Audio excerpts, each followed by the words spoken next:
What's up, nerds and geeks? My name is OMG, WTF, LOL, FTW, BRB, and welcome to this update video that I've been promising you guys for almost a week now, I think.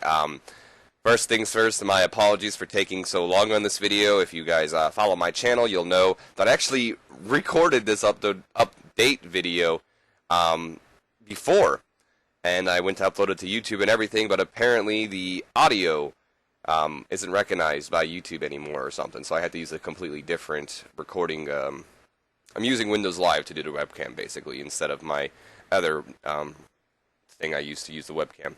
Not important, though. We're finally here with this update video. I've got a couple things I need to talk to you guys about, plus I figured we can talk a little bit about the WWE releases and the brand split a little bit. First things first, though, what most of you guys probably came here for is Total Extreme Wrestling 2013 and Total Extreme Wrestling 2016, and what's going to be happening with both of those. If you've been on my channel for a long period of time, Total Extreme Wrestling has kind of become the main focus on my channel for a little while here, and that's not to say that I'm not going to be doing any more Let's Plays or arcade adventures or anything like that. In fact, I'm hoping to do some of those pretty soon. I have a credit card coming in the mail for me right now, and once that comes in, I'm going to use it to buy a new laptop, and hopefully we'll be able to do a lot more for the YouTube channel with that. Speaking of buying that new laptop, this concerns Total Extreme Wrestling 2013 and kind of Total Extreme Wrestling 2016, but I'll get to that in a few seconds since let's just talk about Total Extreme Wrestling 2016. A lot of you have been wondering if 16 is going to replace 13, and the answer to that is yes and no. As of right now, I don't own Total Extreme Wrestling 2016. I could buy it at any moment I want. I'm not exactly sure. I mean, actually, I think there has been a mod released for it already because Let's Play 2 has been doing a WWE playthrough with Swarley. So there has been mods released for it. That was the main reason why I wasn't getting it before, just because I mean, I know they have the Cornell-verse, but I don't know too much about the Cornell-verse, so I figured I would just wait until they start making some mods for it, and I guess since there is some mods for it now, we can just do that. But another thing with Total Extreme Wrestling is I don't want to abandon my current playthroughs. I love my WWE playthrough. I love my WCW and WWF playthrough, despite the fact that I haven't been recording those at all. But I am still recording those. Not recently, but I do plan to continue those series. They're not dead. But I love all three of those series. And with Total Extreme Wrestling 2016, I've heard that you're able to move data over from 2013 over until 2016. But I have also heard that it has to be a certain mod. It can't be just any mod. I don't know if these are all true. These are just things I've heard myself. And if that's so, then we're not switching over to Total Extreme Wrestling 16 for the current playthroughs. I'm going to keep these current playthroughs up no matter what. The only thing that'll stop them is if the new laptop comes in. I'll get to that in a second. But if I can't switch WWE, WWF, and WCW over into 2016, and I mean all three of those, if I can't move all three of those into 2016, then I'm going to continue doing 2013 stuff on my channel. And that's not to say that if I can get WWE over in 2016, but not WWF and WCW, we'll do our WWE playthrough in 2016, but the WCW and WWF playthroughs are still going to be in 2013. I'm not just going to ignore that stuff. So that's the problem with that. If I can switch them over, I will. If I can't, then we're going to focus on 2013. But that's not saying we're not going to do 2016. I do plan to do 2016 in the future, especially a New Japan playthrough for 2016. We tried a New Japan playthrough on 2013, but 2013 is really not made out for New Japan. But with 2016, they've actually made a lot of new things that really benefit those who want to book New Japan style. Whereas you can do like 6-man tag matches where you can put veterans and rookies in, and the veterans don't, really suffer much if they lose. It only really is the person that takes the loss in the 6-man tag match. My apologies also if the camera moves. I'm on my bed, and any movement I make moves my laptop, so my apologies if that gives you guys a little nauseous or anything like that. But anyway, From what I can understand, Total Extreme Wrestling is a little bit more friendlier to those who want to book more of a New Japan Pro Wrestling style. So I do intend on doing a New Japan playthrough in Total Extreme Wrestling 16. So there will be some 16 here. I'm just saying if I can't move my 13 stuff over into 16, Total Extreme Wrestling 13 will stay on this channel as well. But also, and let's get to this new laptop thing. Also, here's the main issue. I am going to be getting a new laptop. I've said that before. And I'm also obviously going to be transferring most of the data on this laptop over into the next one, including Total Extreme Wrestling 2013. Now, I could just sound completely retarded when I say this, but I'm a little afraid about that. I haven't really moved laptops too much, and I've transferred data over. I know it doesn't do that much, but this is data for a game, and I'm not sure if by transferring over majority of my Total Extreme Wrestling data, including the mods and all that stuff, if it's going to mess up anything. The last time I messed with the mods and all that before, I completely lost most of my stuff. And I am worried about that if I transfer over, the WWE, WCW, and WWF playthroughs, along with everything else from Total Extreme Wrestling 13, over into my new laptop. I'm worried that I'm going to lose everything. And like I said, I could sound stupid. A lot of you probably just be looking at me right now and thinking, no, that's not going to happen at all. I don't know why you think that, but it's just a little worry to me. I don't want to lose any of those mods or anything, so hopefully when we transfer over the data, that doesn't happen. But if it does, what can you do? If it does happen, though, we are immediately getting Total Extreme Wrestling 2016. I combined the words 6 and 13 together. Total Extreme Wrestling 2016, and we're going to probably start a new WWE playthrough. I don't know if I'm going to do the exact, just because I'd have to go into the mod and edit everything that I had to fit what I wanted, and I'm not going to do that. We'll probably just have to restart, as much as I don't want to do that. But let's just hope that doesn't happen. If it does, it does, and we'll deal with it then. But if it doesn't, then we're not going to have to worry about it. But with this new laptop coming in, expect to see hopefully some new Let's Plays and new content like top 10s. I've mentioned I've been interested in doing top 10s, more arcade adventures, so on and so forth. So hopefully with a new laptop, we can start moving on and making better videos for this channel, and more videos for this channel as well. Either way, though, another big thing that'll be happening here pretty soon, and it is going to affect the YouTube channel most likely. I'm going to be moving. Me and my family are going to be moving to Arizona in the month of July. There's no exact date yet, but I do know that's going to be in the month of July, so about a month from now. I was born in Arizona originally, if any of you were curious. Arizona's always kind of been like my home, but not my home at the same time. Like, yeah, I was born there, but I grew up in New Jersey, and now I'm here in California. So I've matured a lot in California. I wouldn't say I've grown up. So Arizona, this is kind of like the first real time that I'm actually living in Arizona, but it's kind of just a pit stop to me. Some of you may know this, some of you may not. I do dream to become a professional wrestler one day. Maybe work for the WWE, New Japan. I'd love to work for New Japan, of course. My plan, honestly, is when I get to Arizona, learn as much as I can, and once I feel like I've learned enough to where I can promote myself and get jobs outside with, no help from anybody, I'm going to start traveling from Arizona to state, basically staying maybe a couple months in one state until I eventually find myself into New Jersey, where I used to live and where some of my buddies are, like John Olympian. Well, you know him as John Olympian, but my buddy Johnny and my buddy Chris, who they're also going to wrestle. So I'm going to go up to New Jersey, wrestle with them, hopefully find my way into Ring of Honor since it's a Philly-based company, and then hopefully find my way into New Japan Pro Wrestling, and then we'll see where it goes from there. But that's just a dream. Either way, I got a little off topic there. I am moving to Arizona. That is going to affect the YouTube channel a little bit here. Hopefully not too much, because when we do move, we're going to be staying at my grandparents, and they do have internet, not too bad internet as well. So I don't think it'll affect it in the long run there. But I just wanted to give you guys that heads up that I'm going to be moving, and it may or may not affect the YouTube channel in a way or not. Either way, though, I've pretty much gotten everything I want out of the way. I've talked about Total Extreme Wrestling in 13. I've talked about moving to Arizona and a new laptop. So those of you who only came here to see the updates, you are more than welcome to leave. You could have left whenever you want, but I'm done talking about updates. We're going to go into something a little bit more exciting and something you guys may want to hear. My opinion on the WWE releases and the WWE brand split. So let's talk about the releases first. We had quite a few releases. I'm not going to go through all of them in my head. I'm only going to go over a couple of the more important ones. First things first, we had Bad News Barrett kinda leave. He requested his release a while back, and I guess he was granted it finally. Barrett was one of those guys that WWE definitely missed the ball on.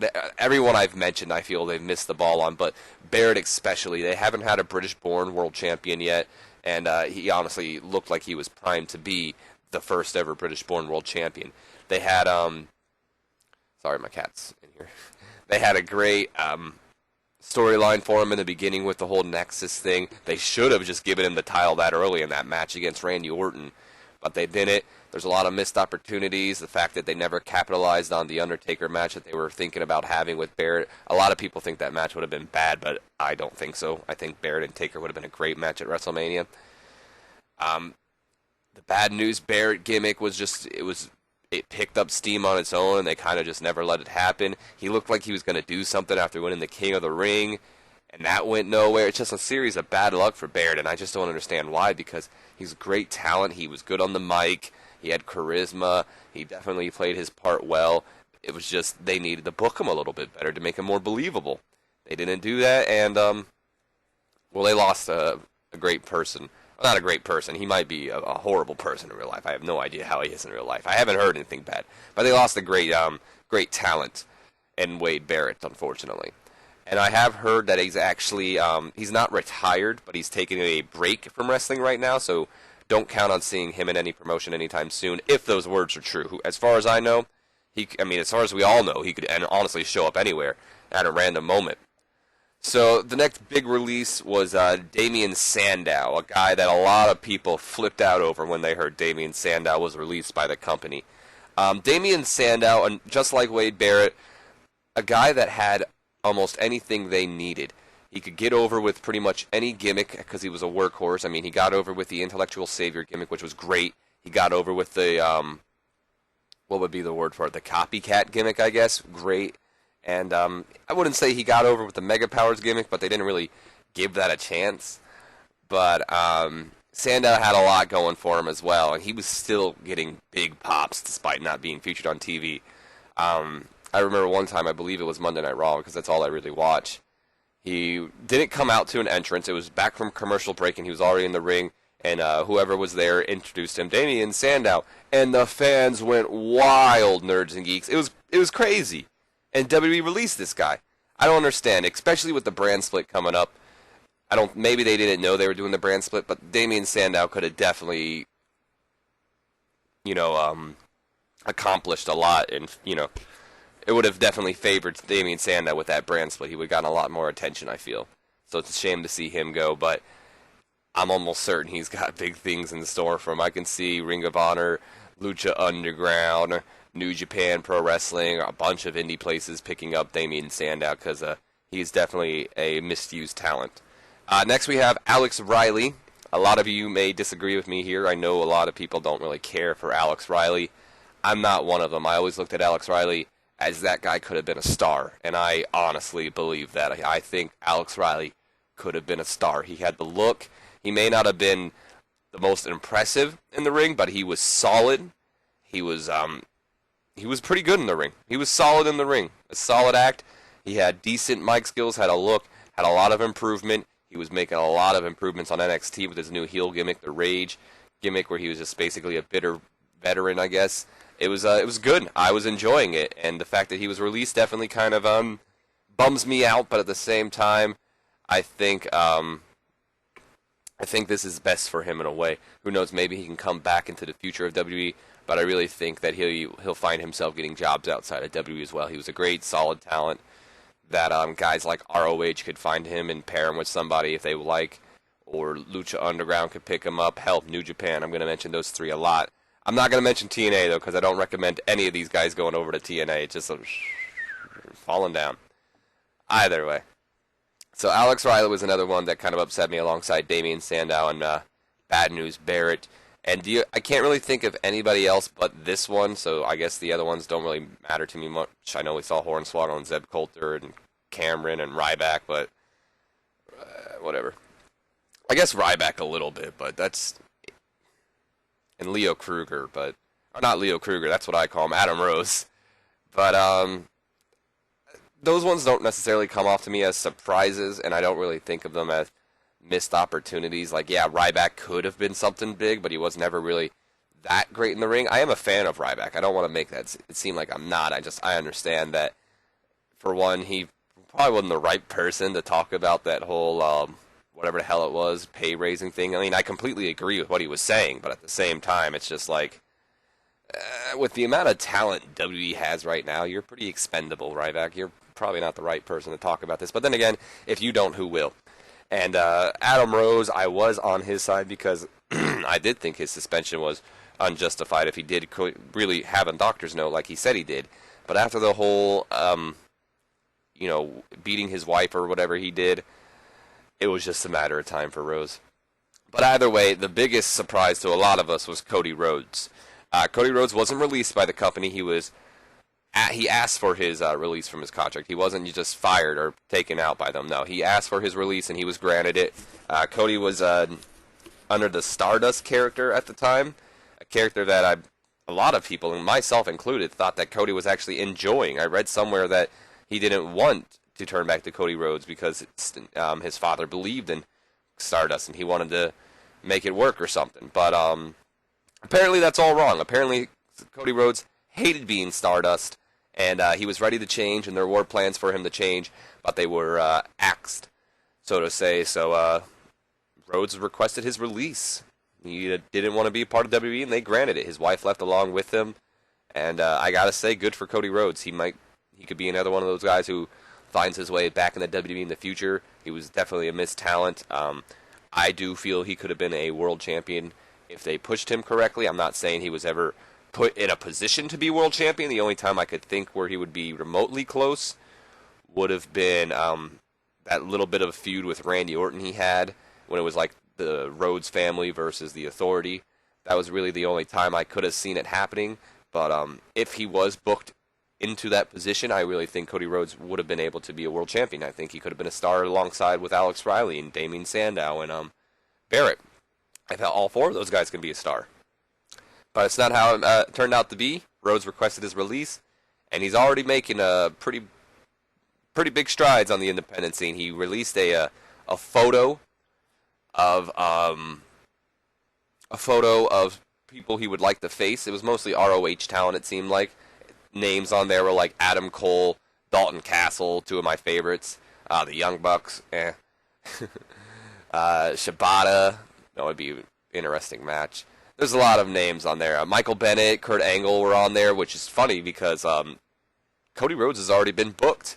He's going to take on Kurt Angle at, God, I forgot the name of the promotion, but it's a New York-based promotion, I know that much. He's going to face Kurt Angle on that night, or wherever it's at, and he's also going to be taking on Mike Bennett in that same promotion. So that's two people off his list. Good for Cody Rhodes. He's definitely going to make, out of all four, I see Cody getting contracts the most. Honestly, I could see him working for Lucha Underground, New Japan, and ROH all at the same time. If I had to guess, though, I would say Barrett. He's staying semi-retired, I guess would be the word. I could see Damien Sandow going over to Lucha Underground, maybe ROH, but I really feel Lucha Underground would be, I don't know why I would think it's the most fitting, but I just feel like he would work in Lucha Underground with his goofy style with all the characters he has, but he can honestly be in ROH or New Japan either way, especially New Japan with them looking to take up some bigger names.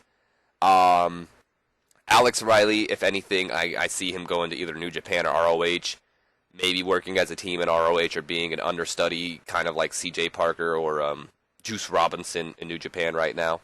And Cody Rhodes, I see going to New Japan, ROH as well. But New Japan more than ROH because he's a big star that New Japan needs. I know the Young Bucks tweeted out to him saying the Bullet Club or something. I hope not. Cody Rhodes, I don't feel fits the Bullet Club. Two, if anything, he could be a Chaos member, but I kind of think Cody is good on his own. And last but not least, I was about to actually end the video there, but I forgot we were supposed to talk about this a little bit. The WWE brand split kind of came out of nowhere, but a A lot of people are indifferent about this. You either are for the brand split because you think it's a good thing. I, for one, am for a brand split. We have a huge talented roster pool now. So I feel like this brand split will definitely energize wrestling a little bit more with new matches, also matches that we're not going to be able to see as often as we used to be able to see, and just new rivalries, new stars being brought up and all that, because from what I understand, a lot of people from NXT is going to be brought up. I really think this brand split's what's best. I do disagree with the titles that they're doing. From what I hear, the rumor is going around is that there's going to be 2 world championships. I think that there's going to be 1 tag team championship. I'm not sure if I've heard anything about that. The Intercontinental US are going to be split up, and I think I've also heard that the women's is going to be on both brands. That's where I disagree, honestly. I think if they were to do this brand split, they should do 1 world championship, like the Undisputed title when we first started the brand split, and then we'll have the 1 tag team titles like they're saying. Better yet, no, I lied. Not the 1 tag team titles. This is what I want to do. So we have the 1 world title. Raw has 1 tag team titles, and SmackDown has the other tag team titles. Raw has the New Day's championship. I'll get to the WWE tag team titles in a second for SmackDown. So the Raw has New Day's titles. Whatever, we'll call them the World Tag Team titles. Call them what you want. WWE Tag Team Championships. Intercontinental stays on Raw. United stays on SmackDown. And the WWE or Monday Night Raw gets the Women's Championship, and SmackDown gets the Cruiserweight Championship. Now some of you may be thinking, SmackDown needs a women's title, especially in this new age of women's wrestling. And I agree, SmackDown does need a women's championship. This is where the women's tag team title comes in handy. Have Raw be for the males tag team and for the singles women, and have SmackDown be basically for the women's teaming and male singles action. It could, it might not work out since there's really not that many women tag teams, but I think it would be cool. I think having another woman's title besides just a singles title would elevate the woman even more. It shows them that they have something to fight over. But I'm all for the brand split. Some of you aren't, but that takes place, and then I think after Money in the Bank, maybe the Monday after. I'm not entirely sure. I forget when the brand split is, but I'm excited for it. I love the brand split originally. I hated when they took it away, and I'm happy they're bringing it back. I think it'll be good. So I think I've rambled on for just about enough. This video has gone on for about over 20 minutes. I didn't even intend for it to go on, but I just like to ramble too much. So let's just end this right now, Nerds and Geeks. My name's been OMG WTF, LOL FTW BRB, and if you guys like this update video, feel free to comment, like, and subscribe. Definitely comment below if you have any questions. I'll try to answer anything that's been asked. And if you haven't yet, make sure you follow me on Facebook, Twitter, and no, that's it. I only have a Facebook and Twitter. I don't know why I said and. And as always, I will see you guys later. Have a good one.